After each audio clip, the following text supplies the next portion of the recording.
What happens when one of Hollywood's most picture-perfect love stories suddenly shatters? When the flawless red carpet smiles, anniversary tributes, and magazine cover perfection collide with reality in the most unexpected way. For nearly 2 decades, Nicole Kidman and Keith Urban were held up as the ultimate golden couple. She was the Oscar-winning actress whose elegance defined an era. He was the Grammy-winning country superstar with charm that crossed oceans. Together, they seemed unstoppable. But then came one chilling line that changed everything. "I can't pretend anymore." It wasn't whispered in the corner of a room or leaked accidentally. Nicole said it publicly, and the entire industry froze.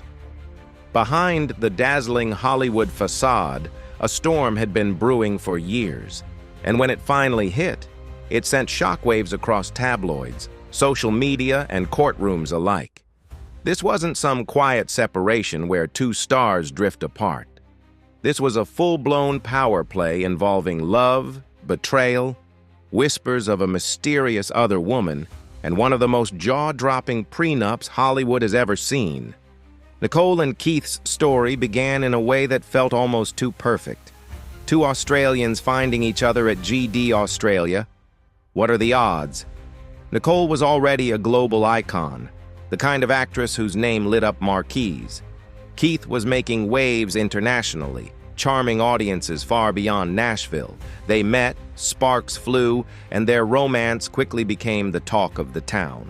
For years, fans saw them as proof that true love could thrive under the blinding spotlight. Red carpets became their runway. Family photos looked like pages torn straight from a fairy tale. Anniversary tributes went viral, and people used their relationship as the benchmark of real love in Hollywood. But perfection is often just the surface layer. Beneath the glamour and the carefully staged photographs, subtle cracks began to form. As Nicole's film career kept her on set after set, often in far-flung locations, Keith's relentless touring schedule pulled him in the opposite direction. Their lives were like 2 high-speed trains on parallel tracks, always moving, always impressive, but slowly drifting apart. What started as small differences became growing distances. Friends close to the couple noticed how their once inseparable bond started to feel strained, even if they'd never say it out loud. And then came a spark that set the tension ablaze. Page 6 dropped a story that turned heads everywhere. According to insiders, Keith Urban wasn't just unhappy, he was furious over Nicole's decision to star in a gritty indie drama called Baby Girl. Sources claimed he despised the project, hated how raw and vulnerable it made her look, and didn't hold back his opinions at home. But those who knew them best whispered that this wasn't really about a film. It was about something much deeper. It was about growing differences in values, lifestyle, and what they wanted their future to look like. Keith's frustration symbolized a shift.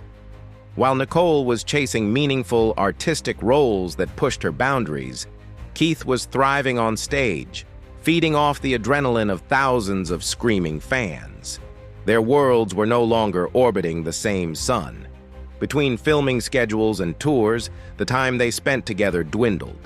Those perfect smiles began to feel more like obligations than genuine moments.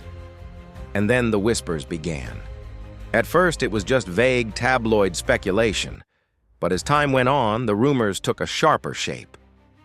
Hollywood circles started buzzing about another woman possibly entering Keith's life. Nobody had concrete proof, but the timing was suspicious. Nicole's haunting statement, "I can't pretend anymore," suddenly sounded less like a vague emotional confession and more like a bombshell revelation. Fans and media alike began dissecting every past interview, every Instagram post, every red carpet appearance, searching for clues they might have missed. The contrast between public appearances and private reality was staggering. Just 3 months before the divorce filing, Nicole had posted a glowing anniversary tribute to Keith on Instagram.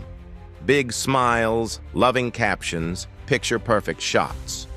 The internet ate it up. Meanwhile, behind closed doors, legal papers were already in motion. Keith was reportedly signing custody agreements quietly, while Nicole prepared her next move. Public love, private collapse. It left everyone asking, had she been pretending all along?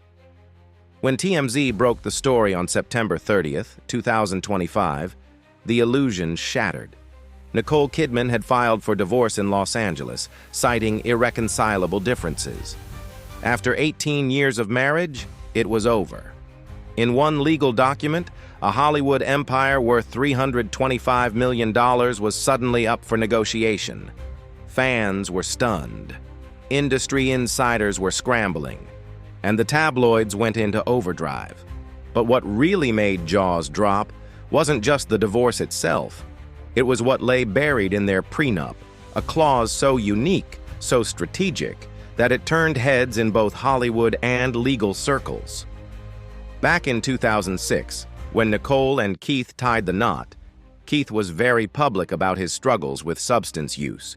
Nicole, determined to protect herself and her future, reportedly insisted on a special condition in their marriage contract. It became known in tabloids as the CCA clause.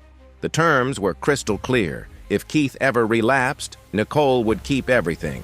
But if he stayed clean, he'd be rewarded. For every sober year of marriage, she'd pay him $600,000. Over 18 years, that added up to roughly $10.8 million. But with bonuses and adjustments, Keith stood to walk away with nearly $12 million. Think about that for a second. 18 years of sobriety, love, rehab, messy headlines, and career highs.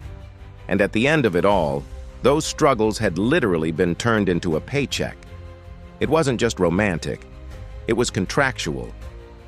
This revelation flipped the narrative completely. What seemed like a classic Hollywood split suddenly looked like a calculated, almost business-like unraveling of a marriage. Love, loyalty, and a multi-million-dollar incentive plan. That's not a storyline you see in your average rom-com.